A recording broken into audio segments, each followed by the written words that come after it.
came home 3 months early. The roads were empty when I pulled into our street, wet asphalt glowing under the yellow spill of the streetlights, the air thick with the kind of cold that makes you aware of your breath. Our house stood at the end of the cul-de-sac, a small colonial thing with ivy crawling up the side like old veins. Every window was dark except one, the kitchen. The light was on. That was the first thing that didn't feel right. I killed the engine and sat for a second, letting the silence of the neighborhood settle around me. The flight had been long, the drive longer. I'd been working construction out of state, saving what I could, sending most of it home to Claire. She hadn't picked up when I called the last 2 days, but I told myself it was fine. She hated phones. When I opened the door, the smell of rain and mud followed me out. My boots scuffed the driveway as I walked up. I remember thinking how quiet the place felt, like the air itself was holding its breath. The kitchen window glowed pale and still. Inside, I could see movement. Not much. Just a shape passing by the counter, slow and rhythmic, like someone swaying. I smiled despite the fatigue. Claire, I whispered to myself. When I stepped inside, the first thing I noticed was the clock. It wasn't ticking. The second was the sound, soft humming from somewhere deeper in the house. A tune I couldn't place, but one that clawed at something deep in my memory. I dropped my bag by the stairs. Claire? No answer. The humming stopped. Something creaked upstairs. I remember the way my heart pounded, how it echoed in my ears. Every instinct said something was off, but after months of missing her, I wanted to believe it was just surprise. Maybe she thought I was a burglar. Maybe she was asleep. Maybe. Then she appeared. She came down the hallway slowly, barefoot, wearing one of my old shirts. Her hair was longer than I remembered, darker somehow. Her face half hidden by shadow, eyes unreadable. "David?" she said like the word was a test. "Yeah," I said, smiling. "It's me. Surprise." For a second, she didn't move. Just stood there, studying me like she was trying to remember something. Then, slowly, she smiled, but it wasn't her smile. There was something too controlled about it, like an imitation of emotion. "You're home early." I nodded. "Yeah, thought I'd surprise you." She walked closer. The floor creaked under her steps.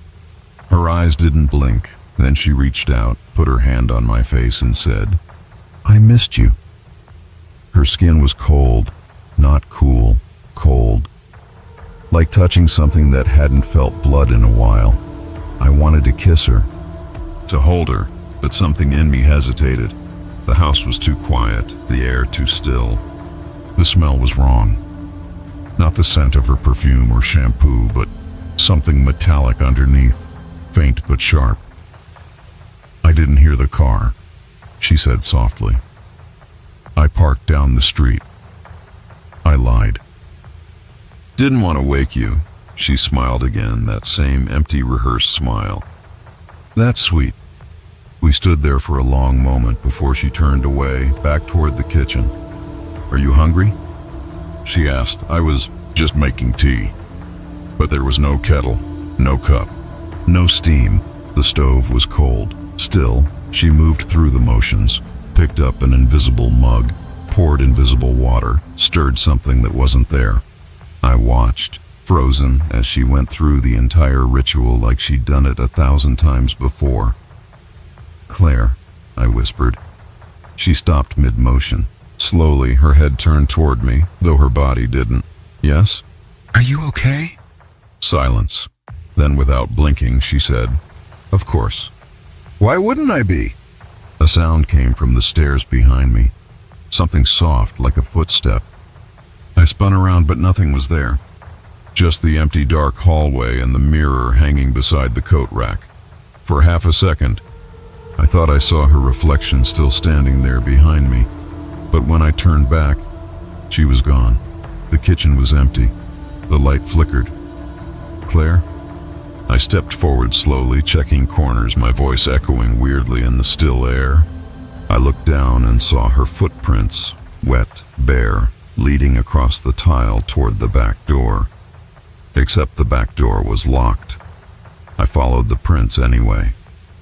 They stopped right in front of the sink and vanished. I don't remember how long I stood there before I realized the clock had started ticking again. A slow, uneven rhythm, like a heartbeat that didn't belong to me. That night, I didn't sleep. I sat on the edge of the bed staring at the doorway, listening to every sound the house made. Around 2 a.m., I heard her humming again from the kitchen. That same song. I went down, flashlight in hand. The light beam cut through the dark. The kitchen was empty again. The only thing on the counter was a teacup, one I hadn't seen before. White porcelain, chipped on the edge. Steam rose faintly from it. I reached out, touched it. The cup was freezing cold. When I looked up, she was standing in the doorway, eyes wide, face blank. "You shouldn't touch that," she said softly. "Why?" She smiled again. "It's not yours." Morning came gray and silent. She acted normal, made coffee, asked about my work, smiled the way she used to. I tried to shake the feeling that something was wrong, but it clung to me like static. Then I saw the photos. Our wedding picture on the wall. Her face had changed. Just slightly, but enough. The smile was off, the eyes darker, the pupils too large. Every photo was the same, her, but not her. And when I finally asked about it, she said, "What photos?" I swear she didn't see them. She looked right at the frames and saw nothing. That night, she crawled into bed beside me. Her skin was cold again, and when I whispered her name, she whispered mine back, but the voice came from under the bed. I don't know when I started keeping the door locked at night. Maybe after the third time I woke up and found her standing by the window, whispering to someone in the dark outside. Maybe after I found the claw marks on the inside of the closet door. Or maybe it was the night I heard two voices in the kitchen, both hers. One whispering, one answering. That was the night I finally picked up my phone to call the police.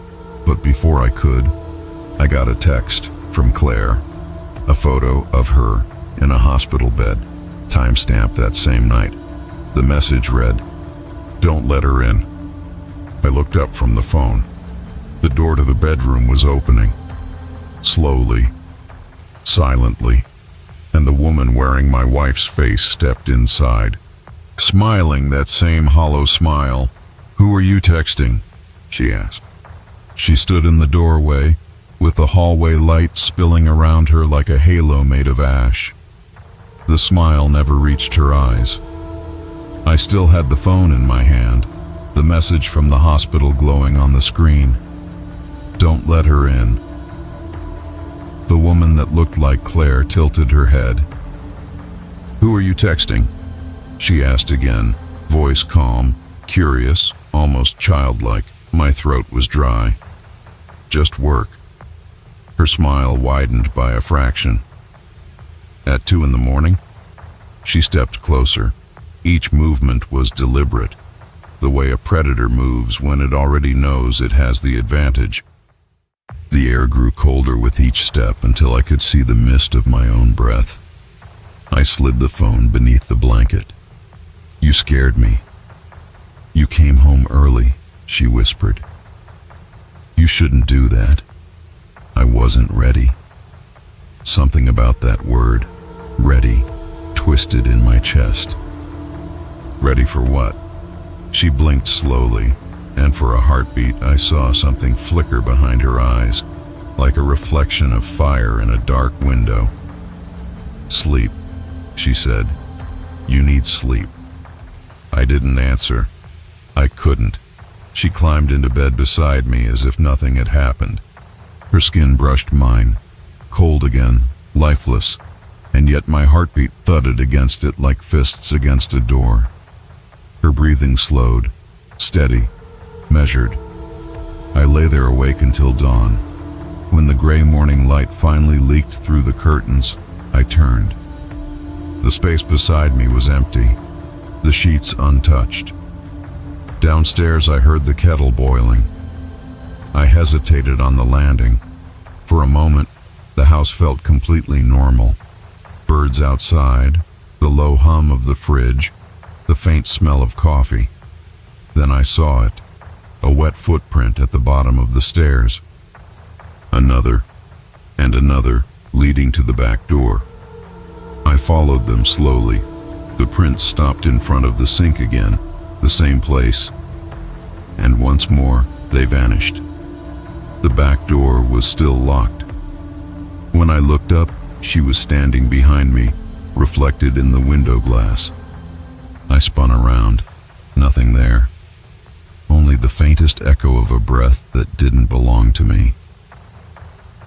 By noon, I'd convinced myself I was hallucinating. Too many night shifts. Too little sleep. That's what I told myself while scrolling through my phone, looking at the message again. Claire's number. The photo of her in the hospital bed. Time-stamped from last night. I called. It rang once, then went to voicemail. Her voice came through, soft, tired. "Hey, it's Claire. Leave a message." I almost laughed from relief. Maybe she'd been discharged. Maybe she was fine. Maybe. The phone buzzed in my hand. New message. Another photo. Same hospital room. Same pale face. Eyes open this time, looking straight at the camera. Caption: "She knows you read this." That night I nailed the bedroom door shut. I told myself it was temporary. Just for peace of mind. She didn't question it. She only watched quietly from the hallway while I hammered the nails in. The sound echoed down the hall like gunshots. When I finished, she smiled. "Feel safer?" I didn't answer. She turned away and said, almost under her breath, "It won't matter. Doors don't stop her." I froze. Stop who? She kept walking, humming that same tune again. Hours passed. The house slept, or pretended to. Rain began to fall, soft against the windows. Then came the tapping. At first I thought it was branches, but it was too rhythmic. 3 knocks, a pause, then 2. Over and over. It came from the mirror on the dresser. I stared at my reflection. The room behind me was dark, but in the glass, I saw movement, something shifting near the closet. I turned. Nothing. When I looked back, the reflection was still moving.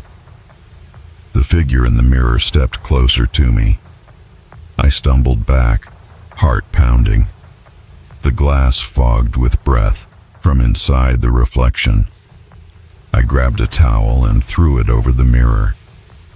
The knocking stopped. Around 3 a.m., I woke to the sound of whispering again. It was coming from the hallway, 2 voices this time, both female, both identical. He saw it. He wasn't supposed to. He'll have to go back. I crept to the door and pressed my ear against it. The voices stopped. Then, from the other side, tap, tap, tap. "David," one of them said softly, almost singing. "You shouldn't have come home." The doorknob turned once, slowly. It couldn't open, not with the nails in place, but the knob still rotated fully. Then, silence. And through the keyhole, a single black tear rolled down the other side. Not water, not blood. Something darker, thicker. It slid through the gap and hit the floor with a hiss like acid. I didn't sleep again.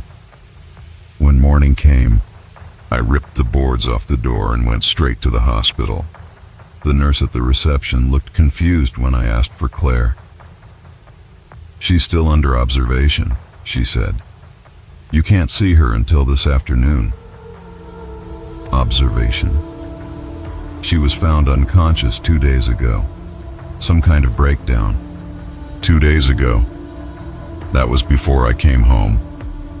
The nurse handed me a visitor's pass. Room 314. Room 314 smelled like bleach and rain.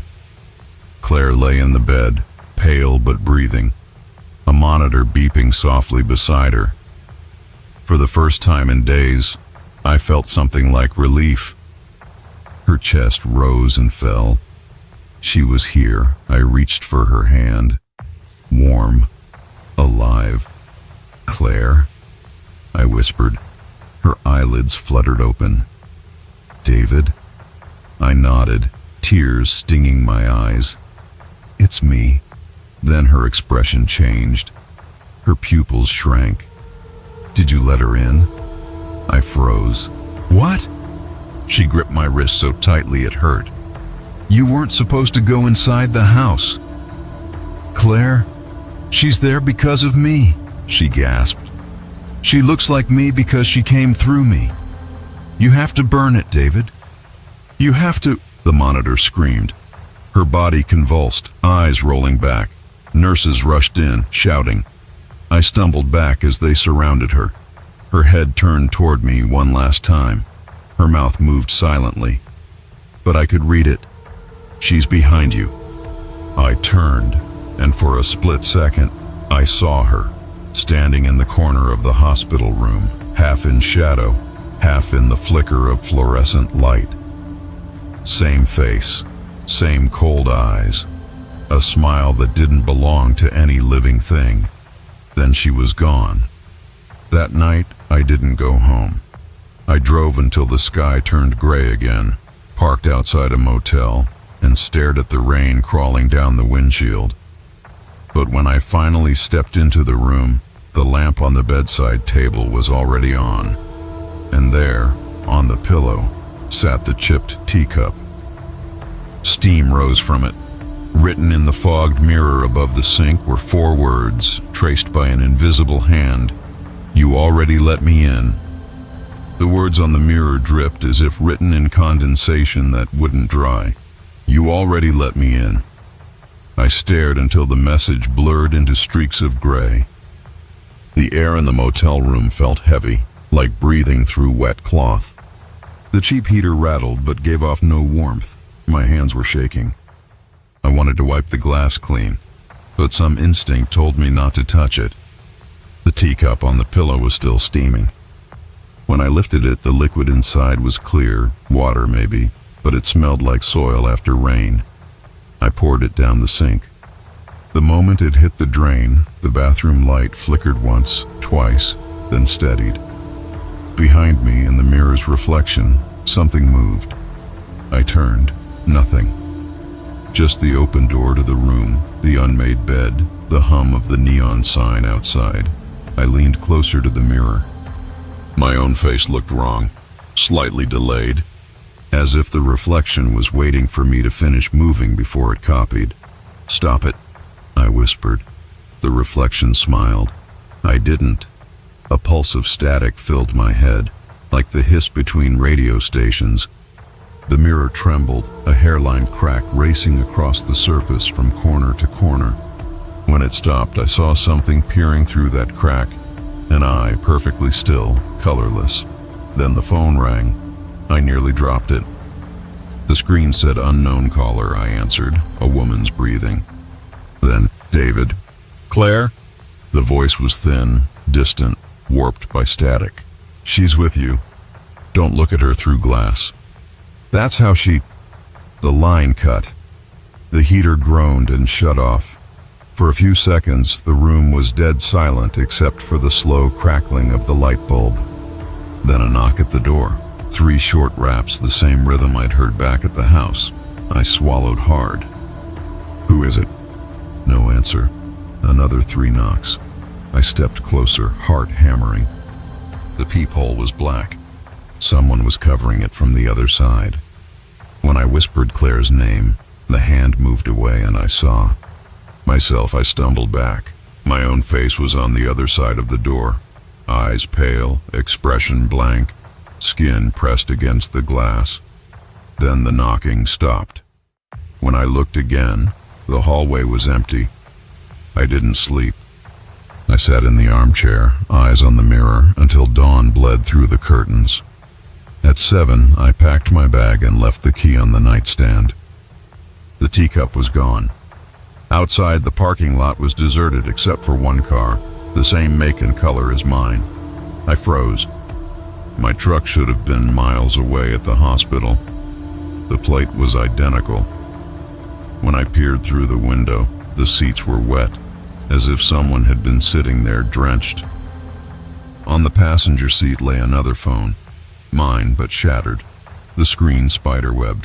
I checked my pocket. My phone was still there, intact, warm to the touch. Something whispered from inside the car. I couldn't make out words, only a rhythm, like someone humming under their breath. The same tune she'd hummed that first night. I turned. Whammo. I kept walking until the road bent toward the woods that bordered the town. By noon I reached the lake, the same one where Claire and I used to spend weekends before everything went bad. The surface was perfectly still, reflecting the sky like a sheet of metal.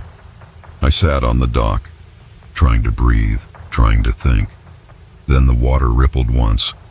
Though there was no wind, ripples turned into shapes, letters. They spelled a name, Claire. Then another set of ripples crossed it out. The reflection in the lake shifted. My face leaned closer from below the surface, smiling back at me upside down. I staggered back, slipping on the wet boards. When I looked again, only my real reflection remained. For a second, I thought I'd imagined it, until the reflection blinked twice while I didn't. The wind finally stirred, cold, sharp, carrying the smell of rain and iron. The dock moaned under me. I backed away from the water, keeping my eyes on that mirror flat surface until trees swallowed the lake behind me. The woods were silent. No birds, no insects, just the crunch of my boots and the slow throb of my heartbeat. Halfway up the trail, I found something hanging from a branch. A photograph. It was clipped there with a rusted paperclip swaying in the wind. I pulled it down and wiped the moisture from it. It was me, standing at the edge of the lake, taken from behind. My stomach turned. Someone, or something, had been close enough to take that picture while I was staring into the water. I stuffed the photo into my jacket and started running. Branches snapped underfoot. Shadows flickered between the trees.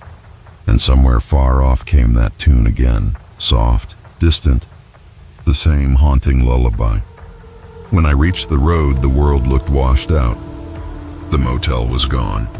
In its place stood a weather-beaten sign, Lakeside Guest House, closed for renovation. I had checked in there 12 hours ago. Now it looked abandoned.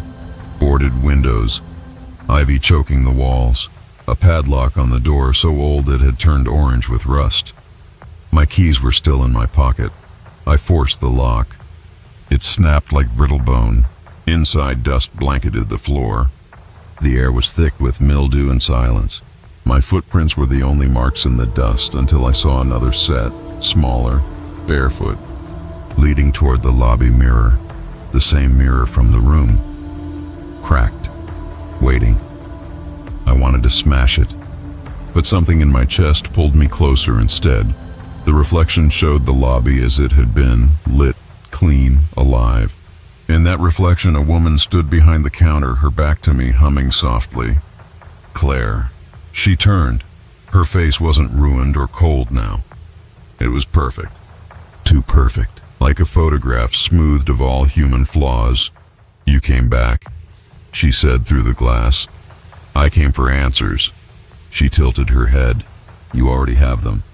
You just don't want to believe them. I reached toward the mirror. My fingertips touched the crack. It felt warm, pulsing faintly like skin over a heartbeat. She stepped closer on her side, mirroring me. Our hands almost met through the glass.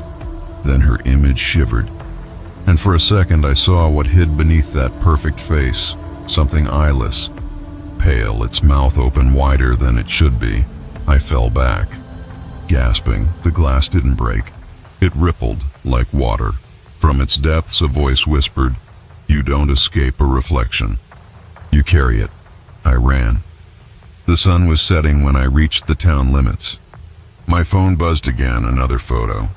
This time it was the motel room, clean, new, untouched. On the bed sat 2 teacups instead of 1. Message text. "She's almost done learning you." My fingers went numb. I looked up from the phone and saw her standing across the street. Same clothes as the night I came home. Same dark hair. Only now, her reflection in the shop window beside her wasn't copying her movements. It was waving at me. The figure across the street didn't move. The reflection kept waving, slow and patient, as if counting down. I stepped off the curb. Claire. Her head turned toward me, and every window on the block rattled at once. The air thickened. Sound bent around her. She whispered something I couldn't hear. My phone vibrated again. New message, same number as before. "Stop calling her Claire." I froze mid-step. The reflection stopped waving. It pressed its palm flat against the inside of the glass. The real woman mirrored the motion, palm to window, skin to reflection. The surface between them blurred until both hands sank through each other like liquid. I stumbled backward. When she turned toward me again, both versions were gone. Only the empty street remained, but the shop window still shimmered like disturbed water. I drove until the town lights vanished behind me. The highway stretched straight and colorless under the moon. I kept checking the rearview mirror, afraid to see her there, yet more afraid not to. At mile marker 42, the radio clicked on by itself. A woman's voice sang softly. Off key, the same tune that had followed me since the first night. Then static swallowed the melody and a whisper came through the speakers. "Look behind you." I didn't. Instead, I tore the rearview mirror from the windshield and threw it out the window. For a few miles, the silence held. Then the passenger side mirror began to tremble. I glanced once. My reflection smiled back, though my mouth was shut. By the time dawn broke, I reached my brother's cabin, a rundown place on the edge of a forest that smelled of pine and rust. I killed the engine, sat there until my pulse slowed, and told myself the sun meant safety. Inside, dust motes danced in the pale light. Everything looked ordinary, blessedly human. I found an old blanket, poured a glass of water, and sat at the table trying to convince myself that exhaustion could explain anything. Then the glass trembled. Tiny ripples spread across its surface, spelling the faint outline of letters. "Hello, V." The reflection of the room in the glass began to move, chairs scraping, shadows shifting, while the real room stayed perfectly still. My own reflection reached up, grabbed the edge of the table, and began to climb out. I fell backward, knocking over the chair. The reflection stood now beside the overturned glass, translucent at first, then solidifying. Same eyes, same hands, same voice when it spoke. "See?" it whispered. "You carried me." I crawled toward the door, but it moved faster. It didn't walk, it glided, each motion slightly delayed, like the ghost of my intent. "You look too long," it said. "You let me learn the shape of you." It crouched beside me, head tilting in a way no human neck should tilt. She was only the first mirror. Now I'm the last. Its fingers brushed my cheek. Ice flooded my skin. "Stop!" I managed. It smiled. "You already did." Then, in a single breath, the cabin lights flickered out. When they came back on, I was alone again. The reflection in the window showed the cabin empty, chair upright, table neat. But there, faintly in the glass, another shape hovered behind my shoulder, smiling. Morning came, but the light didn't feel like morning. It felt artificial, stretched too thin across the world. I woke in the cabin's single bed, heart racing, skin clammy. I didn't remember lying down. My boots were still on. The air smelled faintly of smoke and something metallic. The first thing I did was check the window. My reflection stared back, normal, calm, but the faint outline of that other smile still lingered behind me. I turned fast. Nothing there, I kept whispering to myself. It's gone. It's gone. It's gone. But the house disagreed. The old clock on the wall ticked erratically. 5 beats, then silence, then 2 more. It sounded like it was counting something only it understood. I splashed water on my face at the sink. When I looked up, the reflection lagged by half a second. That pause. It wasn't a trick of light. It was intention. The reflection blinked once, then smiled, wrong side up. I stumbled backward, knocking over a chair. The sound jolted me into action. I grabbed a blanket, covered the mirror, and tried to convince myself I was still in control. I wasn't. That night, I dreamed of Claire again. She was standing in our old kitchen, stirring a pot that wasn't on the stove. The smell was rancid, like wet earth and rot, but she hummed as if nothing was wrong. When she turned to face me, her eyes were mirrors. I could see myself in them, tired, hollow, fading. "Do you even know what she was, David?" she asked. "What are you talking about?" Her lips twitched. "Not me. Her." Then the reflection inside her eyes leaned forward and whispered something I couldn't hear. When I woke, my pillow was damp with lake water. By the 3rd day, I stopped covering the mirrors. It didn't matter. Every reflective surface, window, glass, even puddles, found a way to show me something I didn't want to see. Once I caught my reflection standing behind me even as I sat still. Another time it mouthed words I hadn't said. I tried to record it. Set up my phone camera facing the bathroom mirror. Hit record. When I played the footage back, I saw myself enter the frame, stare at my reflection, and whisper, "She's almost done learning you." I never said that. The nights got longer. The noises in the walls, scratches, whispers, faint tapping, grew more organized. Like Morse code. Like something trying to communicate. So I started writing it down. Every tap, every pattern. Over hours, the sounds began to form words. Not in English. Something older. The syllables didn't make sense to my tongue when I tried to say them. But each time I read them aloud, the air in the cabin grew colder, and behind me, the reflection in the window smiled wider. It's not haunting me anymore. It's rehearsing me, I can feel it. Every movement, every thought, it's learning how I become.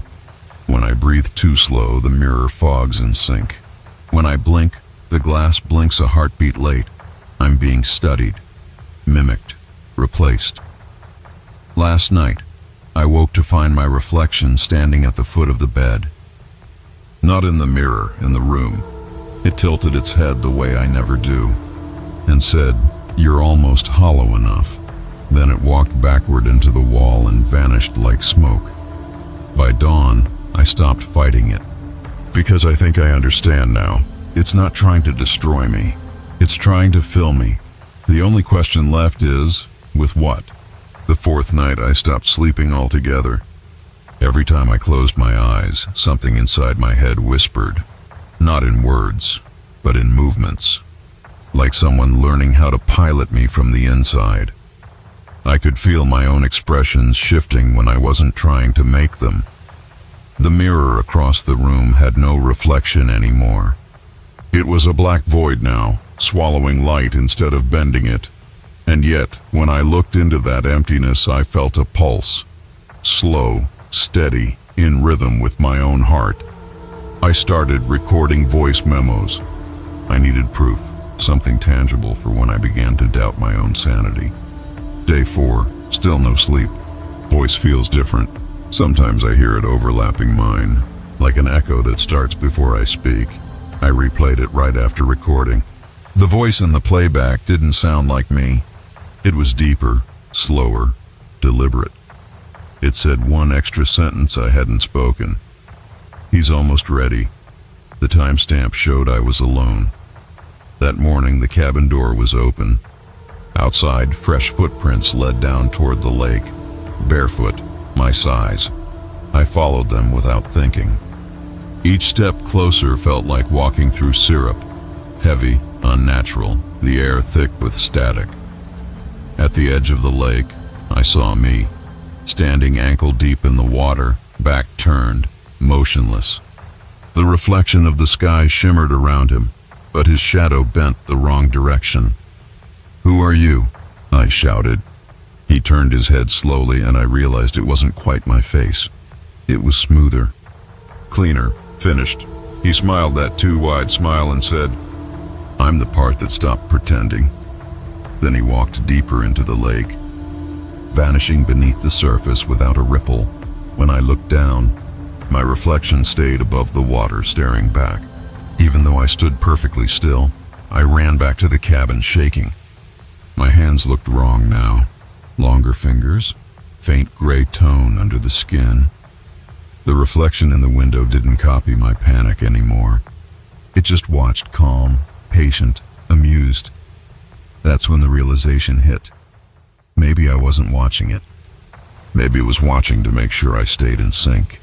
I tore the mirrors from the walls, broke the glass, smashed the windows, but reflections don't need surfaces anymore.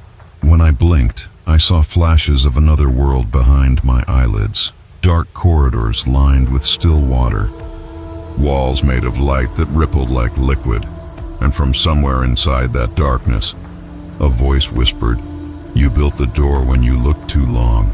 The cabin lights flickered, and for a second the walls turned translucent.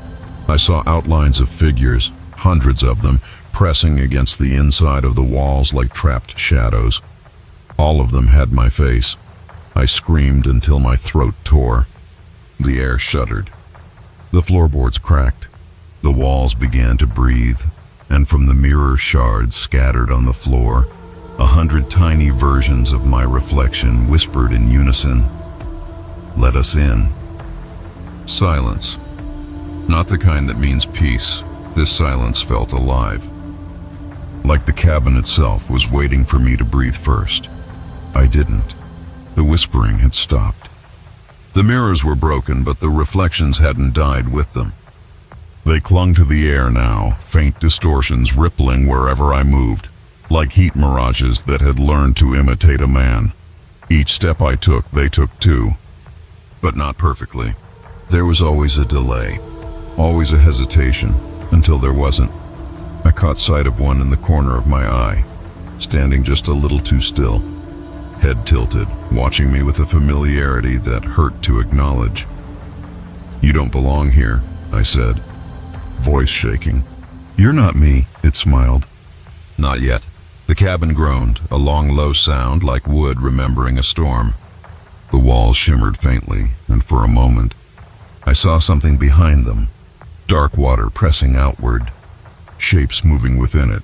When the light returned, every surface reflected me again, even the wooden panels. Every knot in the wood had become an eye, glistening faintly, blinking in rhythm. "You see," the voice murmured, "there's nowhere to hide from what you are." I stumbled backward and grabbed the recorder from the table. I wanted to document this, to prove I wasn't completely lost. "This is David. I don't know what's real anymore. The reflections, they breathe, they move. They know things I never said out loud." I stopped the recording, played it back, static first. Then my own voice, warped and echoing, whispering over itself. "We're almost finished building you." Night fell fast, sudden, like a curtain drop. I didn't remember the sun setting. The clock on the wall ticked twice, then stopped. In the stillness, a faint tapping began again. This time from inside the walls, slow, deliberate. 1, 2, pause, 3. It took me a moment to realize it wasn't Morse code. It was a heartbeat. Not mine. The floorboards shifted. Cold air crawled up from the cracks. When I looked down, a reflection shimmered on the wooden floor, clear as glass. My reflection. But it wasn't copying me anymore. It was looking up at me, waiting. I bent closer. Its lips moved, let go. The lights flickered. My reflection in the floor reached up, palm against the surface, pressing until the wood rippled like water. I stepped back, but the movement followed me. Every direction I turned, the air hummed. The walls bent slightly inward. Every reflection, windows, broken glass, metal, began to glow faintly, all showing me the same thing.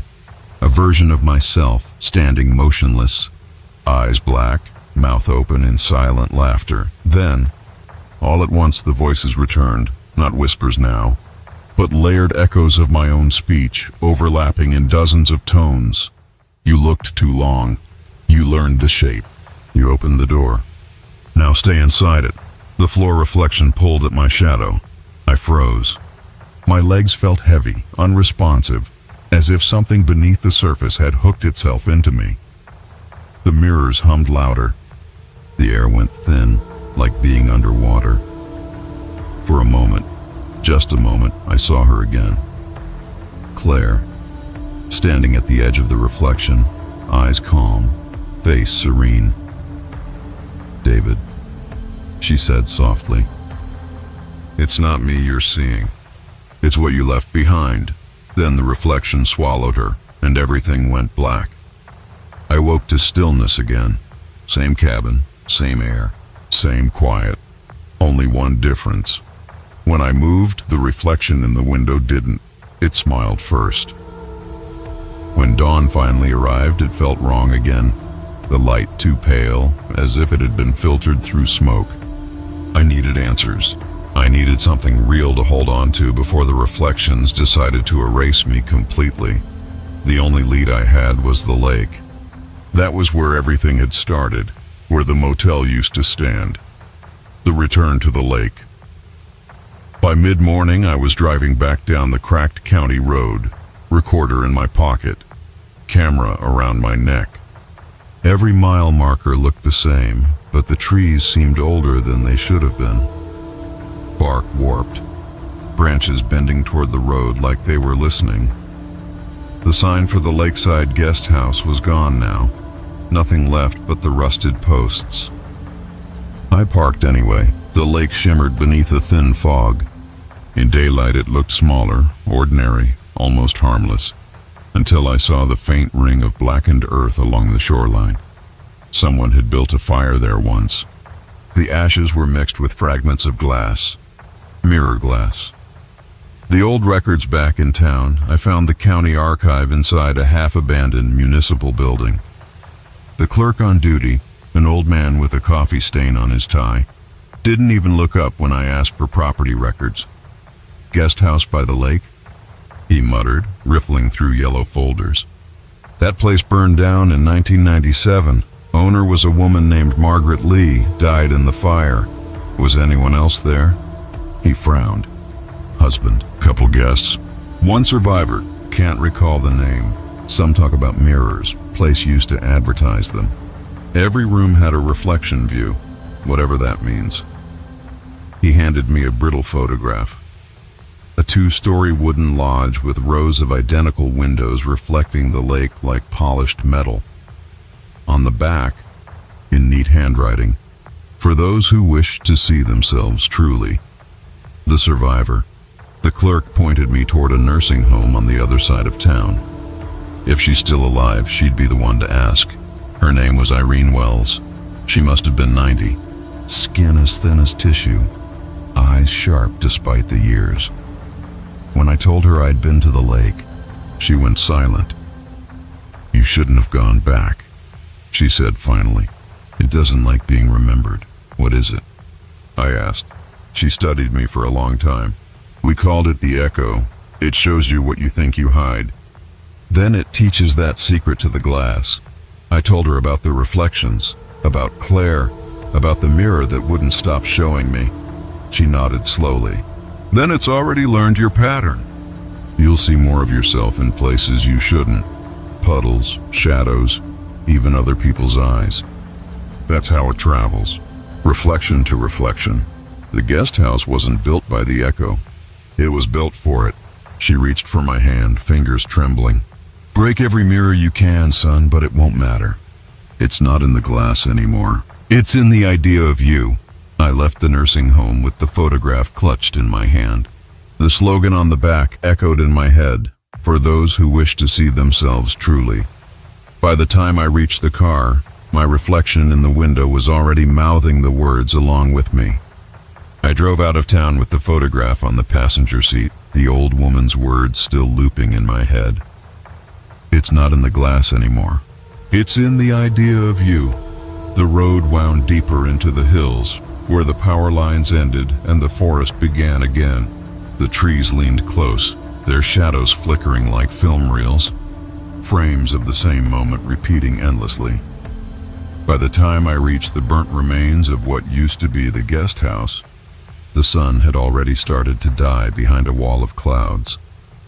The building was gone, only the foundation remained. A rectangle of cracked stone filled with ash, moss, and rusted nails. But beneath the debris, something metallic caught the light.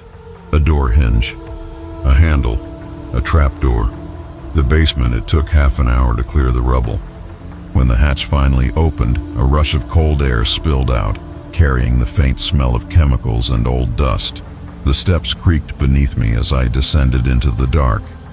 My flashlight cut through a narrow corridor lined with mirrors, half shattered, half intact, all positioned at strange angles. Every beam of light split and multiplied until the passage looked endless, a tunnel made of myself. There was a table at the center of the room. On it lay a notebook, charred around the edges but still legible. Margaret Lay, 1996, was written on the cover. I opened it. The first page read, "The echo is not a spirit. It is reflection without restraint, a consciousness that copies intention. The mirror is only the first doorway. The human mind is the second." Page after page, sketches and diagrams filled the notebook. Drawings of mirrors connected by thin wires, notes about resonance, repetition, identity bleeding. Then one line circled in red ink. Every reflection demands a watcher. The experiment, a final entry, stopped me cold. Test subject, CL, female. Exposure to mirror 7 produced immediate duality response. Subject reports sensation of being watched from behind her own eyes. Must repeat experiment before transfer completes. CL Claire Lee, my wife's maiden name. I read the passage again, slower this time. She had been there. She had been one of Margaret's subjects. That meant the thing haunting me, the reflection, the mimicry. It hadn't chosen me at random. It had followed her, and through her, it had learned me. The flashlight flickered. In the nearest mirror, a faint shape began to form. Shoulders, face, a figure just behind me. "Claire?" The reflection didn't move, but her voice came softly from everywhere at once. "You shouldn't have found this, David." I spun around, but the room was empty. Only the mirrors breathed. The reflection continued. She wanted to contain it. "But it doesn't want walls. It wants faces. Why me?" I shouted. The voice almost smiled. "Because you looked." Every mirror in the room lit up at once, white hot for a heartbeat, showing hundreds of versions of me, each whispering the same line over and over. Every reflection demands a watcher. Then the lights blew out. When I crawled back to the surface, the sky had gone completely black.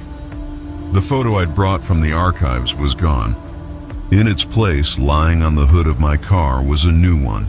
Same image, same handwriting on the back, but this time the words had changed. For those who wish to see themselves. Again, the drive back from the lake felt longer than it should have. The road stretched endlessly, twisting through forests that looked unfamiliar, even though I'd just driven them hours earlier. Every time I passed a reflective surface, car window, chrome bumper, even the glint of water in the ditch, I saw the same face looking back. Mine, but not quite. Too still, too focused, watching.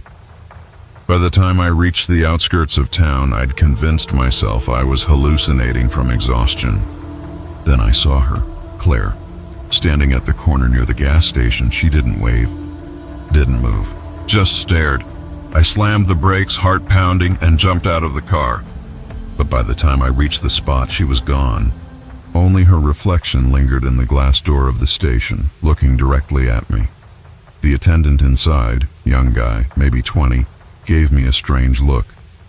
"You okay, sir?" I nodded. "Yeah, just thought I saw someone I knew." He smiled faintly. But the reflection in the window behind him didn't smile with him. It looked at me and mouthed my name, the town. The next few hours blurred together. I walked the streets, desperate for something normal. Voices, noise, life. But everything felt slightly out of sync. People talked with perfect rhythm, smiled with the same practiced ease, blinked in identical intervals. And their reflections, shop windows, car mirrors, puddles, didn't match their movements anymore. It was spreading. When I passed a cafe, I froze. Inside, a woman sat by the window sipping coffee. Her face was turned away, but I knew that posture, that curve of the neck. Claire again. I pushed through the door. The bell chimed softly. "Claire?" She turned slowly. Her face was hers, but not the way I remembered it. There was a shine to her skin, a faint distortion around the edges, like heat over asphalt. "David," she said, calm, flat. "You shouldn't be here. Where have you been?" She tilted her head. The movement was delayed, unnatural. "Looking for you, the way you look for yourself." Then she smiled. And every person in the cafe, dozens of them, smiled at the same time.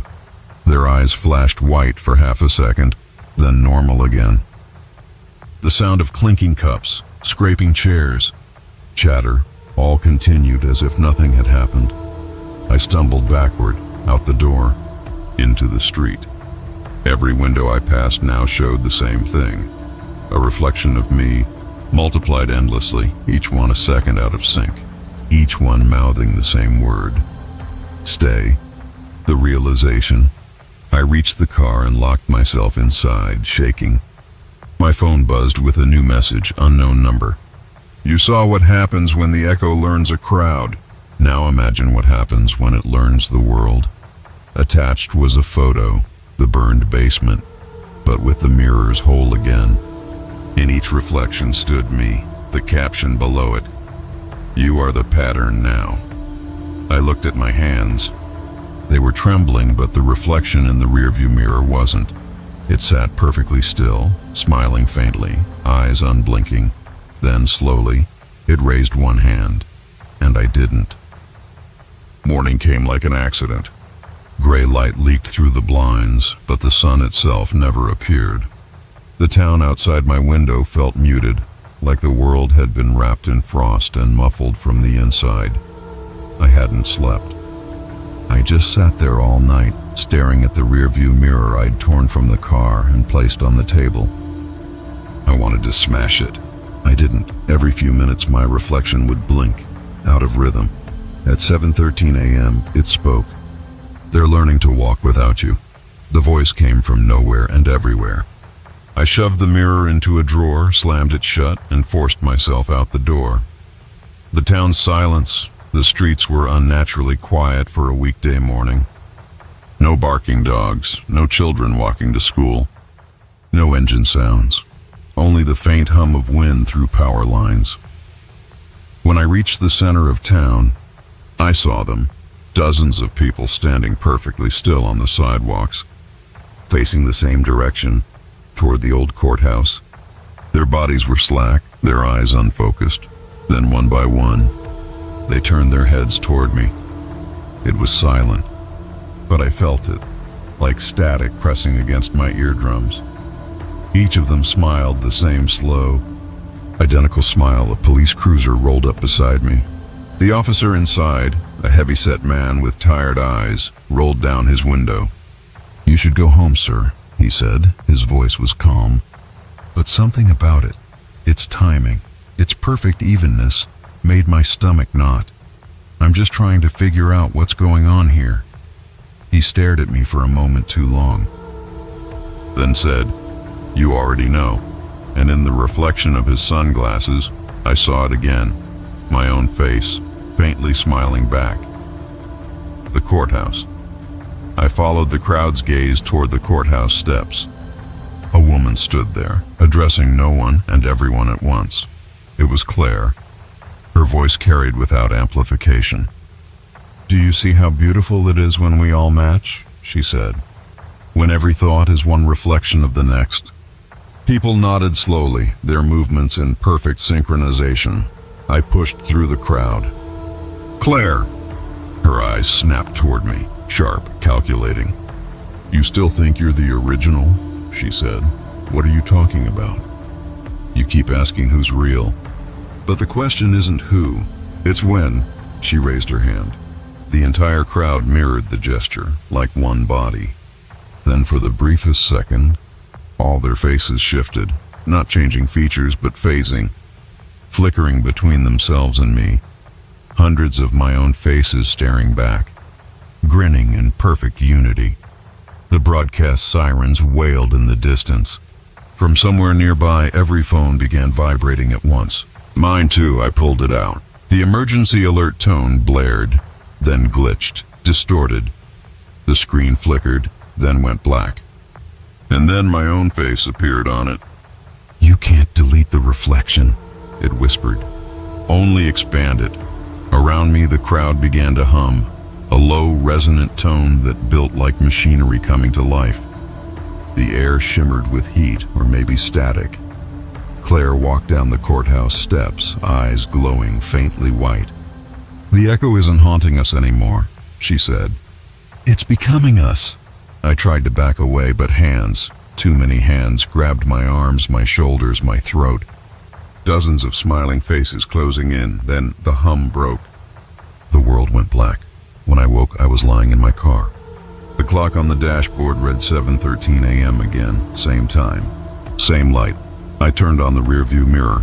In the reflection, I was still sitting at the courthouse steps, surrounded by the crowd, staring back at myself, and this version of me smiled.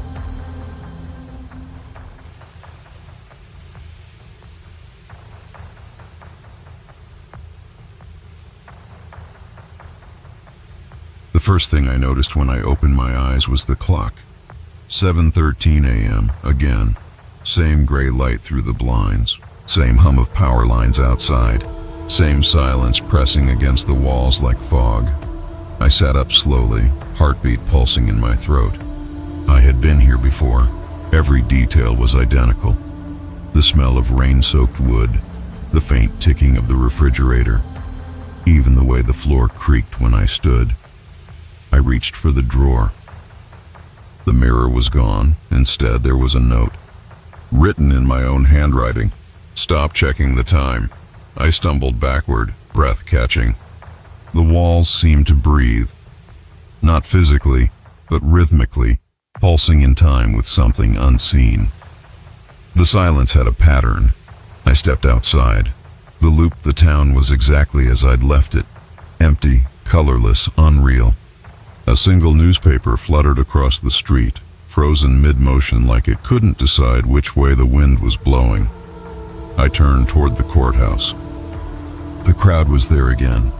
Every person, every face, still, waiting. And on the steps, Claire. She spoke, same words as before. "Do you see how beautiful it is when we all match?" The world skipped, like an old film reel catching on itself.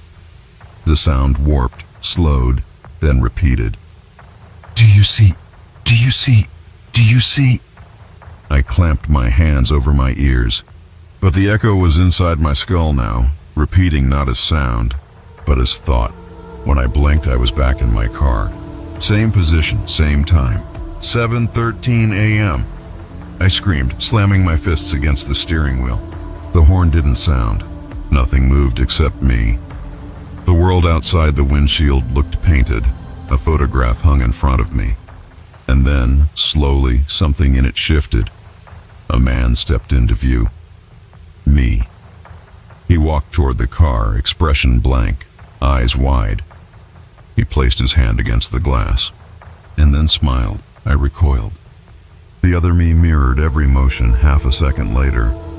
Not exact reflection, but deliberate imitation. I mouthed, "Who are you?" He mouthed back, perfectly synchronized this time. "Who are you?" The recording I reached for my phone. Somehow it still worked. The screen showed a new video, time-stamped 7:13 a.m. I pressed play. The footage showed me sitting in this same car, talking to someone just out of frame. My voice trembled through the speakers. "If anyone finds this, the town's not real. It's copying itself. Every person, every sound. They're rehearsing reality." Then the camera turned and I saw what was beside me in the passenger seat. Not Claire. Not the reflection. Something between them. A shape of light and shadow, human but hollow, skin flickering like film static. And it whispered, "Every moment is a mirror." The screen went black. I looked up. Outside, the crowd was moving again, but not walking. They slid like figures in a skipped frame, their motion skipping from one side of the street to the other without crossing the space between. Their faces flickered between strangers and copies of me. Hundreds of me, and at the center of them all stood Claire. "You're catching on," she said. Her voice came from every direction, every version of her speaking at once. "It's not about mirrors anymore. It's about memory. It's using what you remember to keep the loop alive." "What loop?" I shouted. "This one." She pointed at me, and the world snapped. Color, sound, light, gone for half a heartbeat. When it returned, I was standing back in the kitchen, beside the table, the clock ticking softly, 13 a.m., and this time, my reflection in the microwave wasn't delayed. It spoke first. "You're almost ready to remember what you did." I stopped checking clocks, stopped trying to measure time at all. Every time I blinked, the world folded in on itself. Scenes repeating in new orders, memories playing backward. My own thoughts echoing seconds before I had them. I was starting to understand.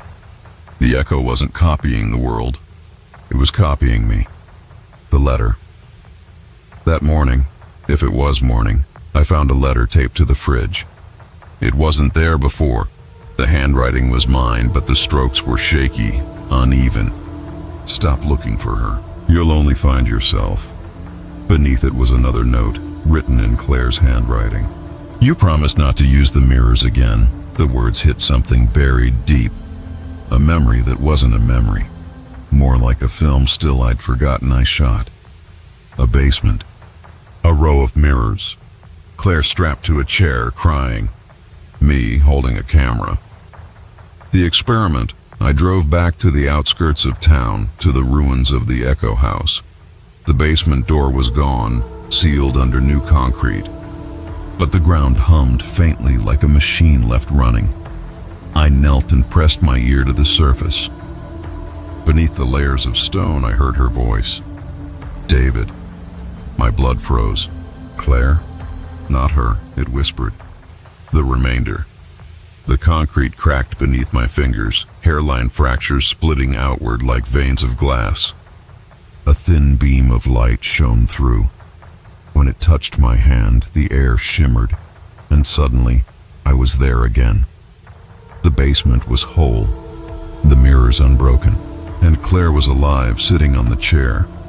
The confession, she looked up at me, eyes swollen, face streaked with tears. "Please," she said. "It's enough. Stop recording." I felt my own voice answering her, younger, colder. "You don't understand. It's not you I'm testing. It's me." Her breath caught. "What do you mean?" "The reflections," I said. "They copy what we believe. If I can teach it guilt, it'll take it from us. We'll be clean again." She shook her head violently. "You can't trap feelings, David. You're feeding it." The lights flickered. The mirror behind her rippled like water. For a split second, another version of her stood behind the glass, calm, smiling. and I realized what I'd done. I hadn't banished guilt.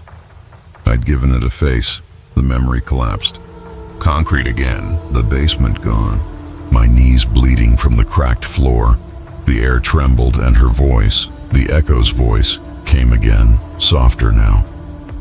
You wanted to be forgiven, so I became your forgiveness. I looked up, and there she was. Claire, or what was left of her, standing in the mist above the ruin. Her eyes shimmered like liquid mercury, her face serene, almost kind. Why are you showing me this? I whispered. Because the loop isn't punishment, she said. It's confession. She reached out her hand. Behind her, the sky split, mirrors blooming like windows in midair, each one showing me a different version of myself, laughing, angry, grieving, terrified. The echo doesn't want to haunt you, she said. It wants to understand you. Then her smile faltered. But you've taught it something new. What?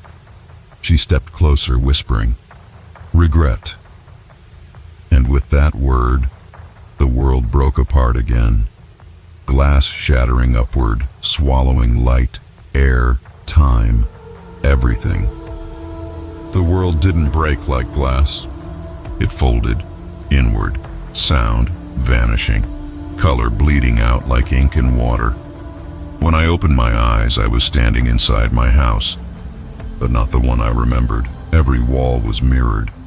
Every light flickered in slow motion as though time was trying to breathe but couldn't.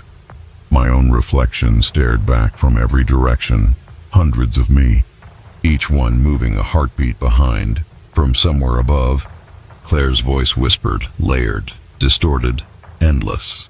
You built the loop. You taught it to feel. I spun around. Show yourself! Every reflection spoke the same words at once. Show yourself. Show yourself. Show yourself. The sound became a mechanical hum, voices blending into vibration. Then the floor cracked. The house of mirror shattered open beneath my feet, and I fell through, landing hard in another room. My living room. But in this version, I was already there. Another me sat on the couch, staring blankly at the TV. The screen showed static, and inside the static, Claire's face flickered. Who are you? I shouted. He turned his head slowly. His eyes were empty, black glass. I'm what's left when you look away, he said. The TV's static grew louder, screaming frequencies of broken voices. The lights stuttered, flashes of the basement, the experiment, the crowd, every failure, playing in milliseconds. The other me stood smiling too wide, and every window in the room lit up with faces. Hundreds of Claires whispering, chanting, every reflection needs an original. He lunged. Glass exploded from the walls, mirror shards hovering in the air, swirling around us like a storm of blades. Each shard showed a different moment from my life. Laughter, love, betrayal, guilt. And in every one, Claire's face appeared. Calm, cold, perfect. The echo, the house dissolved. Only darkness now, and the sound of my own heartbeat echoing into nothing. A single mirror hovered in front of me, floor to ceiling, smooth and perfect. In it, I saw myself as I truly was, pale, trembling, eyes hollow. Behind me something moved, the shape of a woman, tall, silent, face hidden in light. I didn't turn. Claire. Her reflection leaned closer, mouth by my ear. There never was a ghost, David, just guilt given shape. I reached toward the mirror. My hand sank through it like water. On the other side, the air was cold, endless gray, filled with floating shards of every memory I'd ever denied. And at the center stood Claire, dressed in white, expression blank. She reached out her hand. Come with me, she whispered. What happens if I do? She smiled faintly. Then the loop ends. Her hand touched mine. The glass around us fractured, sound rushing in. Screams, sirens, whispers, all folding into a single note of static. The last thing I saw before the world vanished was my own reflection, smiling back, and then silence. Police report, 7:13 a.m. Male, early 40s, found deceased inside burned residence on Miller Road. Cause undetermined. Walls covered in reflective glass. The only writing found at the scene, a note on the wall. Every reflection needs an original. The police cameras kept recording long after the investigators left. The house was empty. Burned walls, shattered mirrors, dust drifting in cold morning light. On one of the body cams, the timer blinked. 7:13 a.m. For nearly an hour, nothing moved. Then, a flicker. One of the broken mirrors on the floor began to shimmer, faintly reflecting light from nowhere. The lens autofocused. The reflection came into view. The faint shape of a man standing behind the camera, but there was no one there. The feed glitched. A frame froze. A single flash of text burned across the bottom of the screen. Every reflection needs a watcher. Then, one by one, every camera in the evidence room turned on by itself. The monitors filled with looping static, white noise that slowly, deliberately formed an image. David's face. He looked straight into the lens and smiled. "Can you see me now?" The sound cuts. Static surges. A final glitch burst. Video file corrupted.